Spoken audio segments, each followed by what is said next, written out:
اس یسوع کے قادر اور جلیل نام میں آپ کی سلامتی ہو۔ آج ہم سیکھیں گے کہ خدا کی صفات کیا ہے۔ خدا قوت و قدرت کا مالک ہے۔ یہوہ خدا نے اپنے نبی ابراہیم سے کہا، میں خدائے قادر ہوں۔ خدا جیسی قوت و قدرت کوئی نہیں رکھتا۔ اس کی قوت لامحدود ہے اور کبھی کم نہیں ہوتی۔ خدا نے اپنی قدرت سے کائنات کو خلق کیا۔ خدا اپنی قوت کو کبھی غلط طریقے سے استعمال نہیں کرتا ہے۔ اسے اپنی قوت پر پورا اختیار ہے، وہ اسے اپنی مرضی پوری کرنے کے لیے استعمال کرتا ہے۔ جب بھی خدا اپنی قوت کو کام میں لاتا ہے تو وہ انصاف پسندی، حکمت اور محبت کی بنا پر ایسا کرتا ہے۔ یہوہ خدا اپنے خادموں کی خاطر اپنی قوت استعمال کرتا ہے۔ خدا کی آنکھیں ساری زمین پر پھرتی ہیں تاکہ وہ ان کی امداد میں جن کا دل اس کی طرف کامل ہے اپنے تئیں کبھی دکھائے۔ خدا لامحدود قوت و قدرت کا مالک ہے اور آپ کی مدد کرنے کو تیار ہے۔ خدا انصاف پسند ہے۔ میرے عزیزو، خدا نا انصافی سے نفرت کرتا ہے۔ استثنا 10واں باب اس 17ویں آیت میں لکھا ہے، وہ کسی کی طرفداری نہیں کرتا اور نہ ہی رشوت لیتا ہے۔ خدا ان لوگوں کو پسند نہیں کرتا جو دوسروں پر ظلم ڈھاتے۔ وہ بے سہارا لوگوں کی مدد کرتا ہے۔ اسے بیواؤں اور یتیموں کی فکر ہے۔ اس کی نظر میں تمام انسان برابر ہے۔ خدا کسی کا طرفدار نہیں بلکہ ہر قوم میں جو اس سے ڈرتا اور راست بازی کرتا ہے وہ اس کو پسند آتا ہے۔ یہوہ خدا کامل انصاف کرتا ہے۔ خدا لامحدود حکمت رکھتا ہے۔ رومیو 11واں باب اور اس کی 33ویں آیت میں لکھا ہے، واہ خدا کی حکمت اور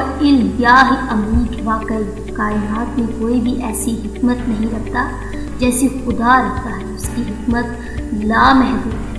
خدا کی حکمت ان چیزوں سے ظاہر ہوتی ہے جو اس نے بنائی ہے۔ زبور میں لکھا ہے، تیری صنعتیں کیسی بے شمار ہیں، تو نے یہ سب کچھ حکمت سے بنایا۔ اس کو آپ زبور کی کتاب اس کا 104 زبور اور اس کی 24ویں آیت میں پڑھ سکتے ہیں۔ بادشاہ داؤد نے خدا کے الہام سے لکھا، خدا کی شریعت کامل ہے، وہ جان کو بحال کرتی ہے، خدا کی شہادت برحق ہے، نادان کو دانش بخشتی۔ خدا محبت عزیز ہے۔ خدا کو ہم سے اتنی محبت ہے کہ وہ مصیبت کے وقت میں ہماری مدد کرتا ہے۔ زبور میں لکھا ہے کہ اپنا بوجھ یہوہ پر ڈال دے، وہ تجھے سنبھال لے گا۔ وہ صادق کو کبھی جنبش نہ کھانے دے، وہ ہمارے گناہوں کو معاف کرتا ہے۔ خدا نیک اور معاف کرنے کو تیار ہے اور اپنے سب دعا کرنے والوں پر شفقت میں غنی ہے۔ خدا ہمیں ہمیشہ کی زندگی حاصل کرنے کا موقع بھی فراہم کرتا ہے۔